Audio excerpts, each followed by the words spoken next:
네, 안녕하십니까. 자, 오늘 수업은 문제 5개인데 실질적으로는 3번 문제가 3개죠.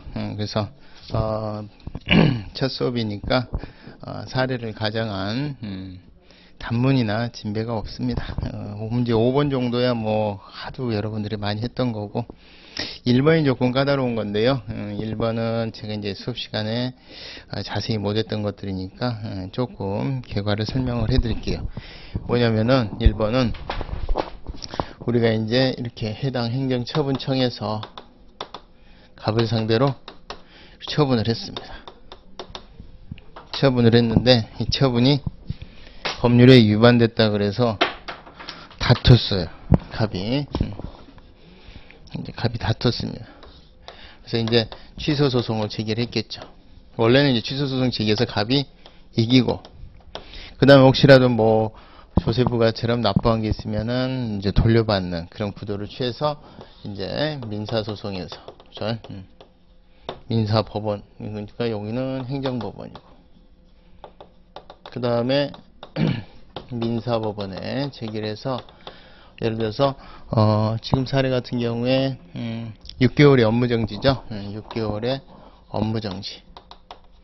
자, 6개월의 업무정지 처분으로 지금 영업을 못해요. 근데 지구가 법률에 위반됐다 그래서 가서 취소시키고 이기고, 그 다음에 이제 예를 들어서 3개월 만에 이 판결이 났다. 그러면 이제 나머지 3개월은 영업을 할 수가 있겠죠. 그래서 이게 존속보장이고, 그 다음에 기왕에 이제 3개월 영업 못했던 건 이렇게 가치보장으로 보호를 받게 되는데, 민사법원에 이제 국가배상, 이런 식으로 이제 구조를 받는 거예요. 근데 문제는 이게 이제 가장 기본적인 패턴이에요. 이기고 그간 있었던 위법한, 이 위법한 행정행위에 의해서 생긴 상당 인과관계 있는 손해 다 배상받고, 그 다음에 여러분 잘 아시겠지만 또 이제 그로 인해서 보존되지 않는 또 하나의 위법한 결과 같은 게 남아있으면은 결과 제거 청구. 만약에 안 받아지면 소송으로 가겠죠. 이런 것들이 대개는 원상 회복이라고 그래요. 그가 이제 여긴 돈이고, 돈으로 안 되는 거 뭔가 결과 있으면 그거 바로 잡아야 되겠죠. 이런 패턴으로 가는데, 지금 문제는 갑이 졌어요. 이 소송에서 져버린 거예요. 그럼 이 소송에서 지면 어떻게 되냐면은 이 처분 자체가 적법하다는 게 확정이 된 거죠. 그럼 적법하다는 게 확정이 되면 요때 국가배상 청구 소송에서 우리가 국가배상 청구 소송에서 대표적인 것을 국배법 2조에 의한 공무원의 불법행위로 인한 손해배상이라 그러는데, 여기 요건을 보면 공무원 또는 공무수탁사인이 직무를 집행하는 과정에서 고의나 과실로 법령에 위반하여, 그죠? 타인에게 손해를 입혔을 때 이 요건이 다 갖춰져서 이 해당 공무원이 속한 국가나 지방자치단체가 배상 책임이 있는 거예요. 자, 그럼 이 요건이 다 갖춰야 되는데, 이 요건이 1번, 2번, 3번은 별 문제가 없는데 5번도 이 4번에서 불이 딱 들어오는 거예요. 법령에 위반하여, 그런데 이게 위법이잖아요. 근데 이 위법이라고 하는 게 지금 갑이 주장하는 것은 요 6개월 업무정지 처분 때문에 나는 이제 위법한 행정행위로 인해서 피해를 입었다 그랬는데, 사전에 법원에 갔더니 적법하다는 평가를 해서 갑이 진 거예요.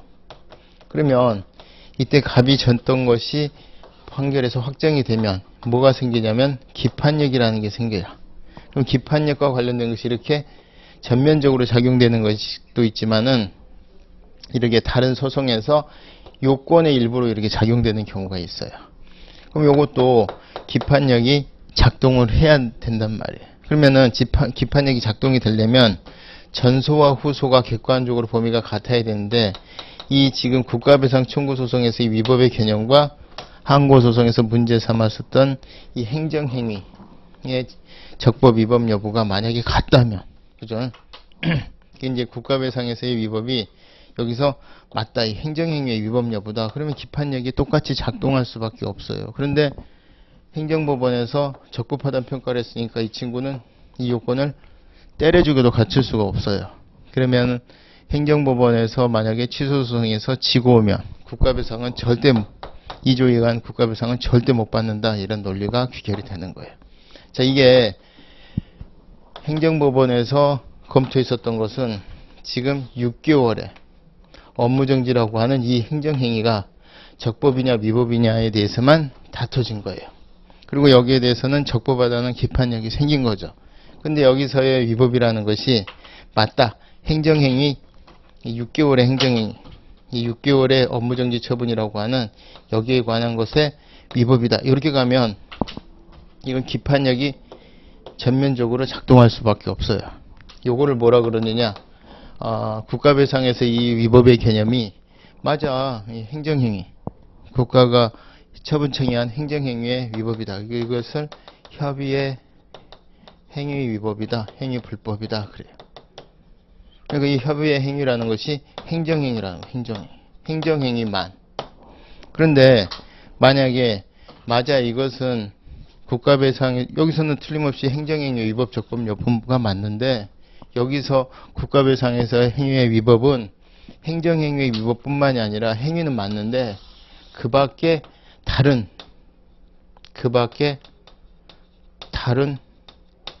행위의 위법이어도 된다라고 생각하게 되면, 지금 국가배상에서의 위법은 요 위법으로 보면 이게 광의의 행위 위법 내지는 불법이 되는 거고, 광의의 행위 불법소에 가면 행정법원에서 적법 위법 여부가 다뤄진 거는 이 부분에 대해서만 기판력이 작동된 거고, 이 나머지 부분에 대해서는 아직 판단된 바가 없다는 거예요. 그럼 만약에 이 부분에 대해서 다른 행정행위가 아닌 다른 부분에 혹시라도 그 행정행위와 관련된 뭐 부수된 그런 영역들에 있어서의 위법한 어떤 다른 행위를 찾게 되면은, 이 광의 행위 불법설에 가면은 지금 행정행위 이외에 그 밖의 행위까지도 보기 때문에, 만약에 갑이 여기서 이기잖아요. 그러면은 위법성이 확인되니까 기판력이 작동을 해요. 근데 위법하다는 판단을 받았으니까. 근데 만약에 이렇게 지고 오잖아요. 지고 오면은 이 부분에 대해서만 판단받았기 때문에, 이 부분에 대해서는 아직 다른 여타 행위에 대해서는 판단받은 바가 없기 때문에 요거만 잘 입증하면은 또 이 요건 충족을 해서 국가배상을 받을 수가 있게 되는 거예요. 그래서 여러분들이 그 문제 해설 파트 보면은 넓은 의미의 행위불법설에 가면은 항고소송의 위법보다 국가배상법상의 위법의 개념이 요것만큼 더 넓은 거예요. 이기고 오면 기판력이 작동이 되고, 지고 오더라도 요거 잘 입증하면 받아낼 수 있습니다. 그 다음에 아니다, 국가배상에서의 이 위법은 항고소송에서의 행정행위와 같은 그런 행위위법이 아니라 그냥 결과위법이다. 결과위법. 이 결과위법으로 가게 되면은 행위하고 결과는 전혀 상관이 없는 거기 때문에 행정행위에 대한 적법위법 여부 평가는 국가배상에서 여기하고는 전혀 기판력이 전혀 상관이 없다. 이렇게 가는 게 결과위법이에요. 자, 그럼 제가 대표적인 예를 하나 들어드릴게요. 만약에 갑이 지금 여기서 단란주점 할 수 있어요 하고 이제 하려고 해요. 근데 이제 영업 허가를 받아야 돼. 그래서 이제 해당 처분청에 가서 미리 가서 양해를 구한 거예요. 여기서 XX 번지에서 단란주점 할 수 있나요? 그때는 해당 처분청이 할 수 있다고 약속을 해준 거예요. 다음날 가서 또 물어봤어. 정말 할 수 있대. 믿었지. 그래서 이걸 믿었어요. 그래서 이 가게 임대를 다 했어요. 상대방의 조치라 그러죠. 요 가게를 보증금 걸고 인테리어 다 하고, 얘가 이제 이거 갖춰오면 됩니다 라고 약속을 했으니까 1, 2, 3을 갖춰가요. 다 이게 돈하고 시간입니다. 자, 이런 조치와 행위가 왜 필요한 거냐, 요 장소에서 단란주점 할 수 있다는 갑의 이 확실한 약속을 믿고 투자를 한 거예요. 그래서 한 거니까 이게 인과관계가 있어요. 그래서 나중에 이제 요건 다 갖춰서 갔더니 이 친구가 안 된대. 단란주점 영업허가를 거부하는 거예요. 자, 그러면 요게 지금 단란주점 영업허가라는 것에 대한 거부 처분이니까 요게 행정행위고, 확약이라는 건 여러분 잘 아시다시피 우리 판례가 행정행위로 안 봐요. 그런데 자, 요게 선행조치고 보호가치 있는 신뢰. 그래서 상대방의 조치. 선행조치와 다른 후행조치. 그럼 이건 뭐라는 거예요? 이거는 이제 신뢰보원칙에 의하면은 위법이에요. 신뢰보원칙에 의하면은 위법. 왜냐면은 신뢰보원칙에 의하면은 선행조치와 같아야 되니까. 그런데 지금 이 배경이 만약에 요 처분청이 처음에 여기가 단란주점이 예를 들어서 여기 뭐 명동 한복판처럼 상업지구 안에서 단란주점을 한다. 요 강학상 기소갱이니까 요건과 치면 당연히 해줘야 되는 건데 근처에 초중고등학교가 있다는 것을 까먹은 거예요. 이 초중고 안에 반경 50m 안에는 지금 이제 교육환경보호구역이라고 이름이 바뀌었지만 학교 환경위생정화구역이어서 여기 안락은 안 된단 말이에요. 절대 안 돼요. 여기서 200m까지는 상대위생정화구역이라 그래서 정화위원회 패스를 받으면 되는데 여기는 안 된단 말이에요. 근데 지금 모르고 해준다고 약속을 한 거지. 나중에 보니까 해줄 수 없는 영역이야. 자, 그러면 이때 이 처분청이 딜레마에 빠지죠. 법률에 적합하려고 보니까 학교보건법에 보니까 해줘서는 안 돼. 근데 신뢰보원칙상은 해줘야 돼. 자, 학교보건법에 의해서는 해줘서는 안 되고 신뢰보원칙에 가면은 해줘야 되는 게 안 해주면 위법이에요. 자, 그럼 이 두 가지가 충돌했을 때 어떻게 한다? 법률 적합성과 충돌했을 때 우리가 뭐 항상 성문법 기구니까 성문법이 우선한다 이런 법률 적합성 우선설도 있지만 이때만큼은 돈급으로 봐서 저울질에서 결정한다. 근데 저울질 해봤는데 이게 더 우선해요. 그러면 이 거부 처분은 적법하다는 평가를 받게 되는 거예요. 그죠? 자, 지금까지 말이 좀 길었는데 행정청이 지금 약속을 잘못해 준 거예요. 법을 잘못 봐가지고. 나중에 보니까 그게 드러나서 지금 신뢰를 지킬 수 없는 상황이 된 거지. 그 상황에서 법원에 가서 과연 이 법률 적합한 것이 우선이냐, 신뢰보호가 우선이냐. 자, 이 부분을 항고소송, 행정법원에 가서 다퉜어. 근데 행정법원에 가서 다퉜더니 행정법원 판사가 요게 더 우선한다고 해서 이 거부 처분이 적법하다는 평가를 해준 거예요. 자, 그러면 잘 보세요. 행정행위가 거부 처분이 적법하다는 평가는 받았어. 자, 그래서 이제 갑이 억울하니까 지금 이 투자한 비용이 어마어마하게 손해가 크잖아요. 그래서 손해배상을 제기를 했어. 자, 그럼 국가배상 청구 소송을 제기를 하면 이때 네 번째 요건이었죠. 네 번째 요건에 법령에 위반할 때 이 위반이 이것에 대한 위법 적법 여부다 이렇게 따지면 협의의 행위 불법설이 오면 취소 소송을 제기했었던 법원에서 적법하다는 이 거부 처분이 적법하다는 평가를 받고 있기 때문에 이거는 당연히 이 요건을 갖출 수가 없어요. 그래서 국가배상도 아니 뭐 위법하지 않대는데 손해 없어 이렇게 되는 거죠. 근데 만약에 요게 협의의 행위 불법설인데 광의의 행위 불법설은 어떻게 보냐면은 자, 행정부가 한 행위 전체 중에 하나라도 위법하기만 하면 돼. 근데 갑이 보면은 지금 이 거부 처분은 적법하다는 평가를 받았지만 얘가 확약이 잘못된 거다. 이 약속이 잘못된 거 아니야. 이 약속이 위법하다 이렇게 끌고 들어가게 되면은 요거 받을 수 있게 돼요. 이걸 광의의 행위 불법설이 되는 거예요. 그럼 만약에 이게 가가지고 취소 소송을 제기했는데 위법하다는 평가를 받았다. 그러면은 요게 지금 요 넓은 행위 안에 있기 때문에 갑은 이기면 기판력이 작동되고 지더라도 여기까지만 작동된 거니까 여기 다른 거를 하나 찾기만 하면 되니까 광의의 행위 불법설이 사실은 굉장히 기교적이다는 평을 받고는 있지만 갑에게는 좋은 거예요. 그 다음에 아니다 이런 행위 항고소송에서 제기하는 것은 행정행위 혹은 확약 이런 행위가 아니라 지금 갑이 억울하게 영업을 못하고 있는 저 부분의 결과가 과연 위법한 결과로 볼 거냐 적법한 결과로 이 결과적인 측면으로 가게 되면은 이거하고는 아무 상관이 없다. 이게 결과 위법이에요. 그래서 제가 이게 결과 위법하고 행위 위법하고 옛날에 기본 강의 때 한번 얘기를 해드린 게 있는데 자 사람이 형사적으로 행사상의 책임을 지는 것은 주관적인 어떤 행위적인 측면에서 보면은 그 사람이 각각 사람을 죽이는 행위를 했어요. 살인 행위를 했어. 그래서 지금 의리 살해 대응이었다는 이 결과가 발생을 된 거죠.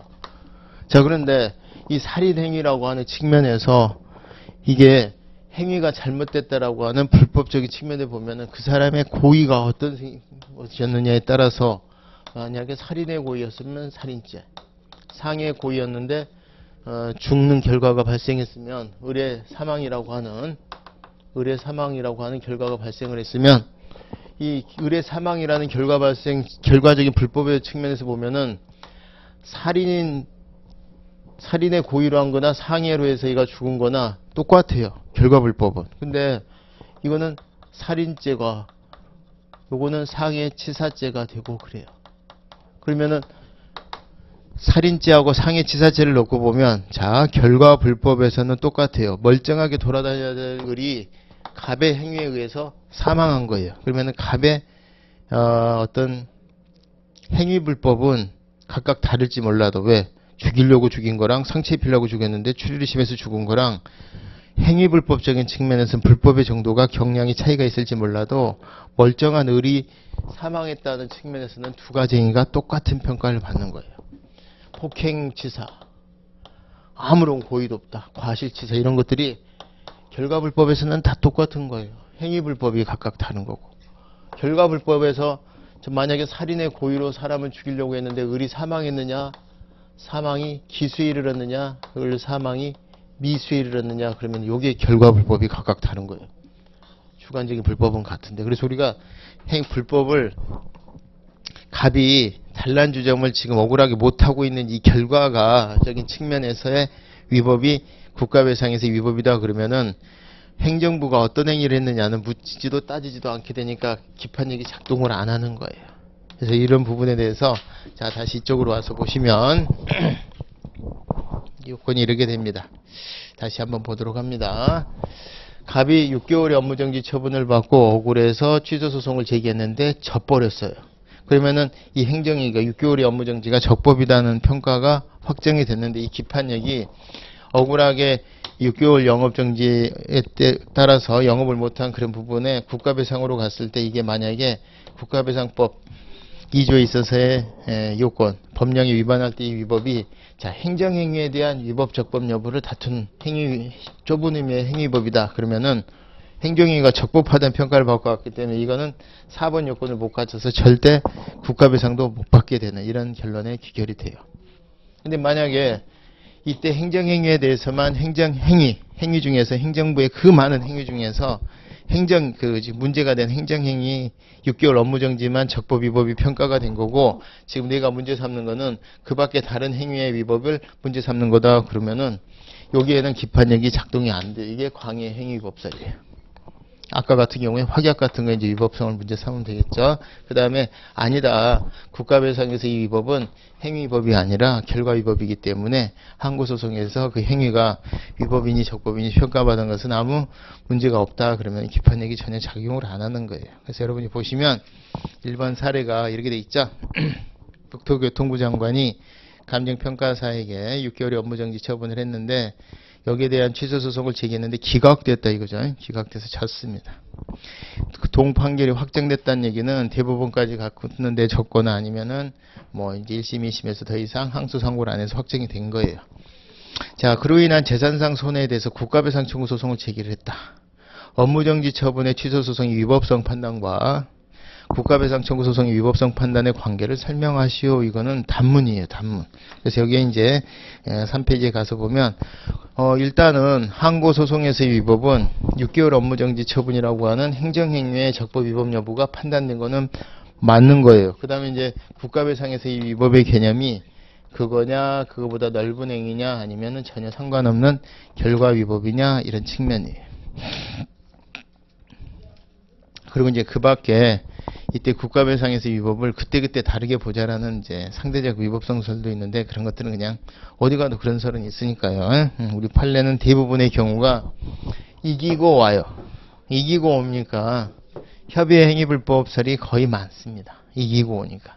근데 이제 이렇게 지고 오는 경우는 만약에 협의의 행위불법설을 취하게 되면 지고 오면은 국가배상을 못 받는 그런 결과가 생겨요. 그래서 이제 그런 부분을 보완하기 위해서 넓은 의미의 광해 행위불법설, 결과불법설 등에 관한 판례가 어쩌다 하나씩 이제 이례적으로 나오는 거예요.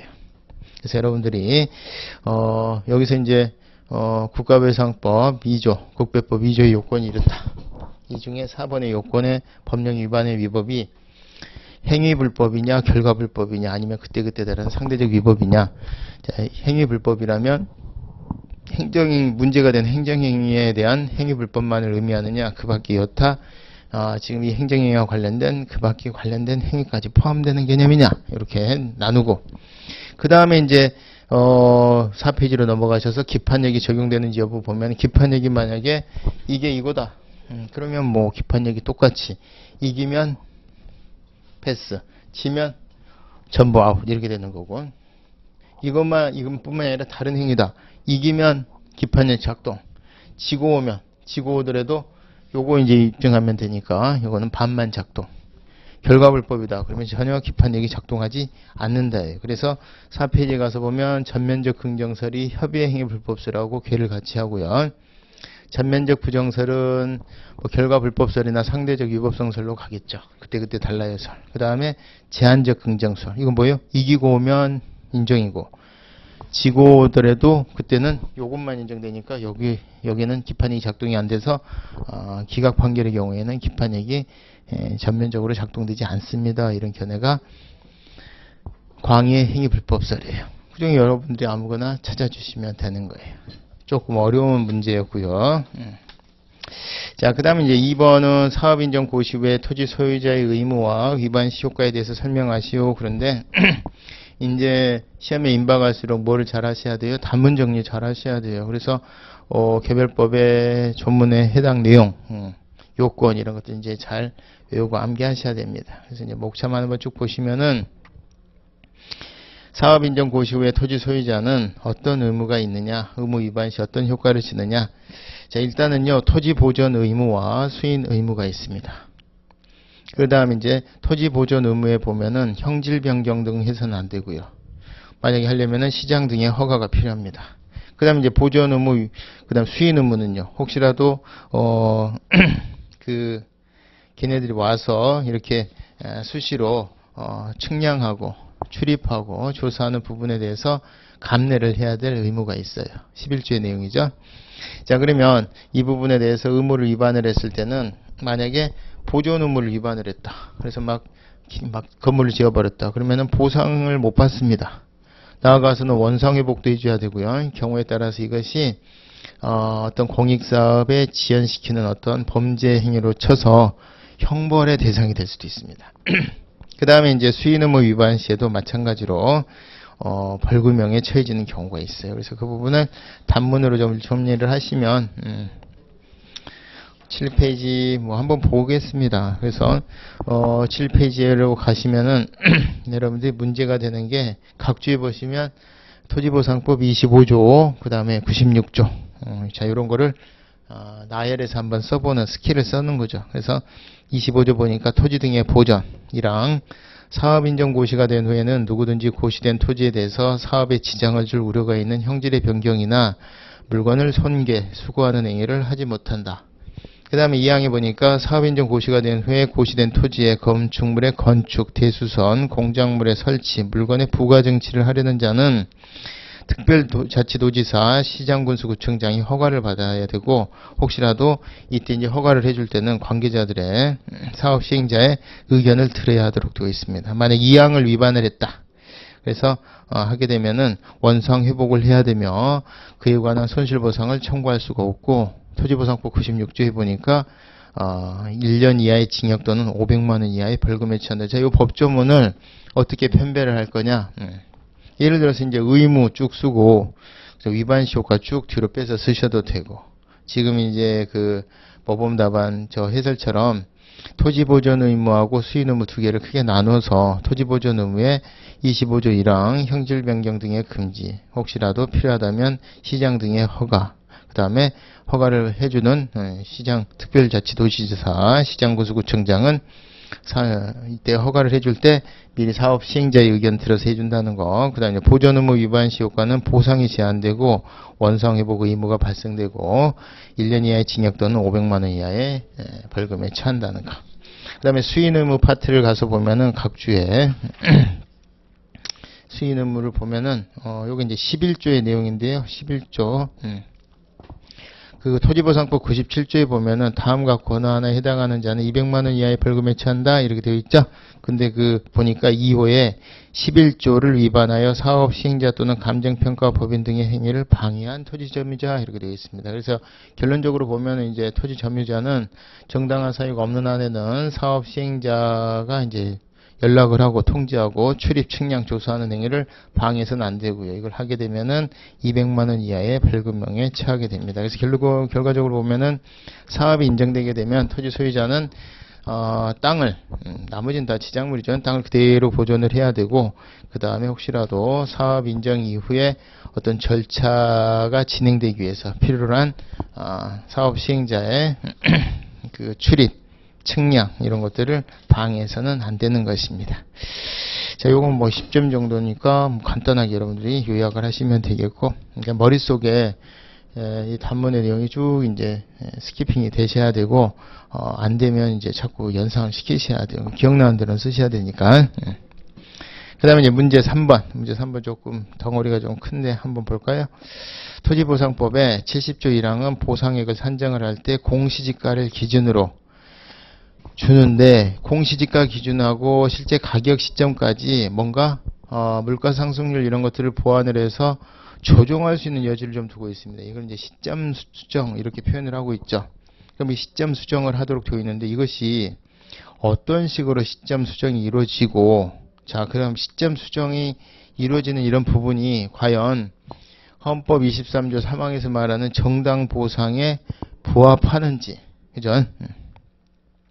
그 다음에 이제 혹시라도 보상액 산정 시 이 보상 그 시점 수정까지 해서 보상액을 산정을 할 때 혹시라도 종전에 비슷하게 거래된 매매가라든가 이런 것들 선례를 혹은 이제 그 전에 있었던 보상 선례를 참작할 수 있는 것인지 자 이런 것들이 아니면 독자적인 토지보상법에 있는 기준만으로 보상이 이루어져야 되는 것인지에 대해서 묻고 있습니다. 각각 10점, 20점, 30점인데 2번이 이제 정당보상과의 관계니까 정당보상에 있어서의 내용이 좀 덩어리가 크죠. 그래서 이제 정당보상이 개념이 우리가 이제 공시지가 기준으로 하고 그간 있었던 개발이익을 빼고 주잖아요. 그리고 이제 개발이익을 빼고 주다 보니까 시점 수정이라는 것이 어느 정도 정당화될 수 있겠다. 이런 내용들을 써주는 거죠. 그 다음에 나머지는 목차 보시면 아시겠지만 11페이지 상단에 가서 보니까 시점 수정의 의의 근거 그 다음에 내용이죠. 내용 법적 한계 아니겠습니까? 법에서 정하는 가이드라인 그러면은 법률 유보, 법률 우위 이렇게 생각하시면 되겠고 정당보상에 부합하는지는 헌법상의 정당보상의 의미가 상당보상이냐 정당보상이냐 완전보상이냐 완전보상으로 봤을 때 토지보상법상의 개발이익 배제와 공시지가 기준 보상이 완전보상에 부합하느냐 안 하느냐 시점 수정 방법이 채용되게 된 배경에 대해서 개발이익이 배제되는 부분에 대한 어떠한 공백을 어느 정도 채우려고 하는 건데 자 그것이 완전보상 원칙에 맞는 거냐 틀리는 거냐 이런 것이죠. 결과적으로는 다 맞다고 보셔야 되겠죠. 그 다음에 이제 보상액 산정 시 종전에 있었던 보상 선례를 참작할 수 있느냐 학설, 긍정설, 부정설, 판례해서 긍정하는 견해로 담대해 주시면 됩니다. 그러니까 이제 설문 1번하고 2번하고 3번 이런 걸 놓고 보면은 뭐 그렇게 크게 어려움은 없는데 내용을 잘 아셔야 되겠죠. 그래서 일단은 시점 수정의 의의에 대해서 70조에 대해서 좀 구조에 대해서 한번 살펴보는 시간을 가지려고 문제를 냈어요. 자 그러면 여러분들이 그 페이지에 가서 보시면 헌법 대한민국 헌법 23조 3항 공공필요에 재산권의 수용 사용 제한 및 그에 대한 보상은 법률로서 하되 정당한 보상을 지급해야 된다. 이 정당한 보상이 뭐다? 완전 보상, 상당 보상 할 때 완전 보상이 통설 판례죠. 그 다음에 이제 토지보상법 67조에 보니까 보상액의 가격 시점 등 이래서 1항에 보니까 보상액의 산정은 협의에 의한 경우에는 협의 성립 당시 가격을 재결에 의한 경우에는 수용 또는 사용 재결 당시의 가격을 기준으로 하는, 그러니까 이제 협의 당시 재결 당시다 보니까 그간의 그 당의 공익 사업에 의해서 뭔가 좀 높이 평가된 개발이익이 이제 배제되도록 되어 있죠. 2항에 보니까 보상이익을 산정할 경우에 해당 공익사업으로 인하여 토지 등의 가격이 변동되었을 때는 이를 고려하지 아니한다. 바로 이거죠. 그래서 개발이익이 빠지도록 되어 있습니다. 현황보상이라고도 하고요. 자, 그러면 70조에 보면 1항 취득하는 토지의 보상이 어떻게 이루어지느냐. 1항 협의나 재결에 의하여 취득하는 토지에 대해서는 자, 부동산 가격 공시에 관한 법률, 부공법이라고 부르겠습니다. 부공법상의 공시지가를 기준으로 보상하되 두 개 다 나왔어요. 개발이익 배제랑 공시지가 기준 배상, 보상. 이거 두 개 다 우리 현재가 합헌으로 봐요. 그죠?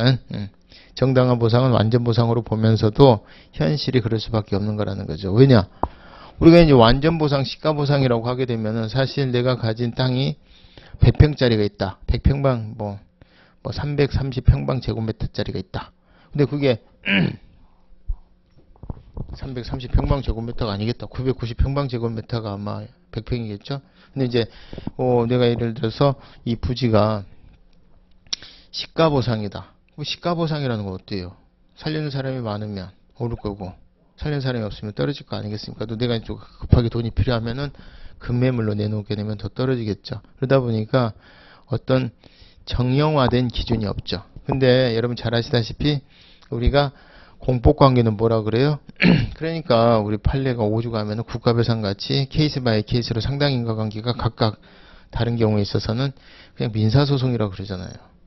근데 이제 공법관계는 뭐예요? 단체성을 이루잖아요. 그러다 보니까 이 일대가 다 수용이 되면은 그때마다 그 땅을 흥정을 해가지고 이럴 수가 없으니까 정해준 일률적인 가격을 맞춰서 줘야 된단 말이에요. 그게 이제 부득이하게 공시지가로 이루어지는 거고 그 가격이 개발이익이 빠진 상태로 이루어진다는 거죠. 그러다 보니까 시가에 미달되는 거는 있지만 그래도 이것이 헌법 23조 상황에서 말하는 완전 보상의 취지에 어긋나지 않는다는 거예요. 대신에 이게 갭이 너무 커지면 안 되니까 갈수록 줄여라 그래서 지금 계속 좁혀가고 있는 추세죠.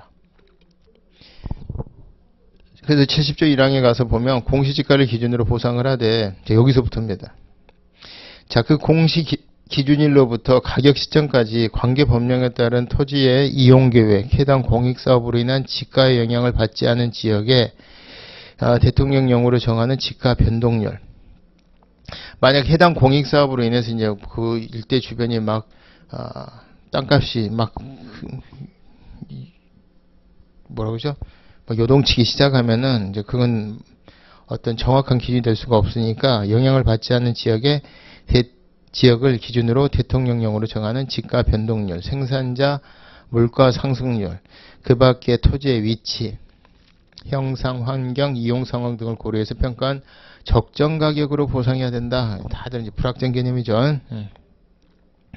2항 토지에 대한 보상액은 가격 시점에서의 현실적인 이용 상황과 일반적인 이용 방법에 의한 객관적인 상황을 고려해서 선정하되 일시적인 이용 상황과 토지 사유자와 관계인이 갖는 주관적 가치 및 특별한 용도에 사용할 것을 전제로 한 경우 등은 주관적인 사정은 고려하지 마라 이런 취지입니다. 3항 사업 인정 전 협의에 의한 취득의 경우에 1항에 따른 공시지가는 해당 토지의 가격 시점 당시 공시된 공시지가 중 가격 시점과 가장 가까운 시점에 공시된 공시지가로 한다. 왜냐면은 사업 인정도 되기 전에 협의 취득을 해버린 경우에는 그 사이에 공시지가가 여러 개가 존재할 수 있어서 그래요. 3항 사항에도 불구하고 공익사업의 계획 또는 시행이 공고되거나 고시됨으로 인하여 취득해야 할 토지 가격이 변동되었다고 인정되는 경우에는 1항에 따른 공시지가는 해당 공고일 또는 고시일 전의 시점을 공시 기준일로 하는 공시지가로서 토지의 가격 시점 당시 공시된 공시지가 중 공익사업의 공고일 또는 고시일과 가장 가까운 시점, 같은 맥락이죠. 사항과 같은 맥락으로 가장 가까운 시점에 공시된 공시지가로 한다. 나머지 구체적인 내용은 국토교통부령으로 정한다고 해서 국토교통부령으로 갔더니 10페이지에 37조 지가 변동률 그래서 이제 좀 더 세분화되게 되어 있습니다. 여기 보니까 법 70조 1항에서 말하는 대통령령으로 정하는 지가 변동률이란 부동산 거래 신고 등에 관한 법률 시행령 17조에 따라 국토교통부 장관이 조사 발표하는 지가 변동률로서 평가 대상 토지와 가치 형성 요인이 같거나 비슷하여 해당 평가 대상 토지와 유사한 이용 가치를 지닌다고 인정되는 표준지가 소재하는 시, 군, 구의 용도 지역별 지가 변동률을 말한다. 다만 비교 표준지와 같은 용도 지역의 지가 변동률이 조사 발표되지 아니한 경우라면 비교 표준지와 유사한 용도 지역의 지가 변동률, 비교 표준지와 이용 상황이 같은 토지의 지가 변동률 또는 해당 시군구 평균 지가 변동률 중 어느 하나의 지가 변동률을 말한다. 2항, 1항을 적용할 때 비교 표준지가 소재하는 시군구 지가가 해당 공익사업으로 인하여 변동된 경우에는 해당 공익사업과 관계없는 인근 시군구 지가 변동률을 적용한다. 다만 비교 표준지가 소재하는 시군구 지가 변동률이 인근 시군구 지가 변동률보다 작다면 굳이 그걸 적용 안 해도 된답니다. 3항, 제2항에 따른 비교 표준지가 소재하는 시군구 지가가 해당 공익사업으로 인하여 변동된 경우에는 도로 하천, 철도 또는 하천 관련 사업을 제한 사업으로 다음 각고의 요건을 모두 충족한 것으로 한다. 그래서 해당 공익사업의 면적이 20만 제곱미터 이상이라면 또 두 번째 비교 표준지가 소재하는 시군구 사업인정 고시일로부터 가격 시점까지 지가 변동률이 3% 이상이라고 그 다음에 3호에 보니까 사업인정 고시일로부터 가격 시점까지 비교 표준지가 소재하는 시군구 지가 변동률이 비교 표준지가 소재하는 시군구 지가 변동률보다 30% 이상 높거나 낮을 것. 자, 이렇게 되게 되면은 아래 요건이 모두 충족된 경우로 본다는 거예요. 그죠? 그래서 이제 시행령에서 자세한 내용을 뒀지만 이것까지 쓸 시간은 없습니다, 여러분. 그래서 이제 전체적으로 지가 변동률이 시행령에서 자세하게 세분화되게 규정을 하고 있다. 이 정도는 알고 계셔야 되겠죠. 그다음에 이제 부동산 가격 공시에 관한 법률에 보면은 자 8조에 의하면은 표준지 공시지가 적용 그래서 다음 제1호 각목의 자가 제2호 각목의 목적을 위하여 그러니까 지가 산정의 주체인 국가지방자치단체 공공기관 공공단체가 공공용지 매수 및 토지의 수용 사용 등에 대한 보상, 국유지, 공유지 취득 또는 처분 그 밖에 지가 산정을 위해서 할 때는 그 토지와 이용 가치가 비슷하다고 인정되는 하나 또는 둘 이상의 표준지의 공시지가를 기준으로 표준지 공시지가를 기준으로 토지가격 표준표를 사용해서 지가를 직접 산정하거나 감정평가법인 등에게 감정평가를 의뢰해서 산정할 수 있고 이때는 가감에서 필요하다고 인정할 때는 가감 조정해서 적용할 수 있다 이렇게 되어 있습니다. 그래서 결론적으로 보면은 부공법에 의했을 때는 보상의 기준이 뭐다? 표준지 공시지가가 기준이다 이런 뜻이에요. 그럼 결론적으로 보면은 헌법에서는 정당한 보상을 하라고 돼 있고 해석에 의하면 이 정당한 보상은 완전 보상 내지는 시가 보상으로 이해가 되는데 우리 토지보상법에서는 공시지가로 주고요. 개발이익 빼고 주고요. 그죠? 그 다음에 그 공시지가 중에서도 제일 낮은 표준지를 기준으로 줘요. 개별 공시지가를 주질 않고 개별 공시지가를 주면 어때요? 각각 같은 번지마다 다 다르지 않겠어요? 그래서 제가 아까 모두에 말씀드렸다시피 이게 단체성, 획일성을 위해서 그냥 평균적으로 덩어리 크게 표준지를 기준으로 준단 말이에요. 그러다 보면은 아무래도 시가보다 현재 진짜 시장에서 형성된 시장 거래 가격보다는 개별 공시지가가 더 낮고 개별 공시지가보다도 표준지 공시지가가 더 낮은 것은 현실이잖아요. 그러다 보니까 이제 좀 볼멘 목소리들이 있는 거죠. 자, 그래서 이 부분에 대해서 이게 합헌이냐? 합헌이다 이런 뜻이에요. 그러고 나서 이제 이 부분에 어떤 것을 조정을 하려다 보니까 아까 말씀드렸다시피 우리가 이제 표준지 공시지가나 이런 것도 1년에 한두 번밖에 안 하잖아요. 그죠? 1년에 한 번밖에. 그러니까 그거를 그 사이에 있었던 것들이 이제 차별을 위해서 뭔가 시점으로 인해서 가장 가까운 지점을 기준으로 해서 뭔가 플러스 마이너스 알파가 들어가게 되는데 그게 뭐다? 시점 수정이에요. 그리고 그 시점 수정에 대해서 합헌으로 보고 있다. 그리고 그 시점 수정 과정에서도 보상 선례조차 역시 산정이 가능하다 이런 뜻입니다. 그래서 여기까지가 가장 기본적인 패턴이겠죠. 그래서 여러분들이 12페이지에 한번 가서 보시면 목차를 보면 자 로마자 2번에 시점 수정. 그래서 시점 수정이라고 하는 것은 자, 의 정도는 외우고 계셔야 되겠죠. 더 짧게 외우셔야 됩니다. 평가에 있어서 거래 사례 자료의 거래 시점과 자, 거래 시점하고 가격 시점이 시간적으로 불일치해서 가격 수준의 변동이 있는 경우에 어느 정도 합리적인 기준을 찾아가는 것을 말합니다. 그래서 거래 사례 가격을 가격 시점 수준으로 정상화하는 작업을 말한다. 보상평가에 있어서는 토지의 평가 시 공시기준일과 평가 대상 토지의 가격 시점, 공시기준일과 가격 시점과 이런 것들이 키워드겠죠. 시간적 불일치로 인한 변동을 정상화하는 작업을 의미한다. 자, 시점 수정의 법적 근거는 토지보상법 70조 1항이다. 시점 수정의 방법은 방금 말씀드렸던 70조 1항의 내용입니다.